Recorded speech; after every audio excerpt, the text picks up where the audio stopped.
Let me tell you about a house that made my buddy Craig cancel his apartment lease, sell his couch, and move into his sister's backyard.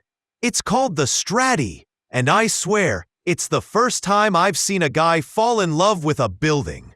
We're talking 10 meters long, 32.8 feet, and 3.8 meters wide, 12.4 feet. A single-level layout that somehow blends privacy and openness better than my last group therapy session. One end is all party, big L-shaped sofa, giant glass doors, and a kitchen island so big I think it's zoned separately. The other end? Straight up chill zone. Bedroom, bathroom, laundry, all tucked away like a raccoon sneaking snacks. But what I like the most? That kitchen. It's not just where you make toast. It's the centerpiece. Overhead cupboards? And don't get me started on that separate laundry.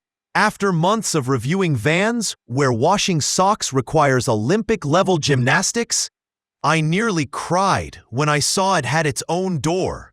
The bathroom's got a walk-in shower and a panel that politely says, "Please do not disturb." The bedroom's private, traditional, with a king-sized bed and full wardrobe. Not a tent flap or a composting toilet in sight. And for those who want more room for Craig's emotional support blender, the 13-meter, 42.6 feet version adds a second bedroom. Base price? AUD 160,000, nearly $102,500 or 95,000 euros. Want a deck? Add one. It'll turn this modular home into an outdoor cocktail lounge with insulation. I think the Straddie hits the sweet spot for anyone looking to downsize without feeling like they live in a Tupperware drawer. It's solid, smart, and just modern enough to make you feel like an adult, without the crushing weight of a mortgage. See you next time, folks.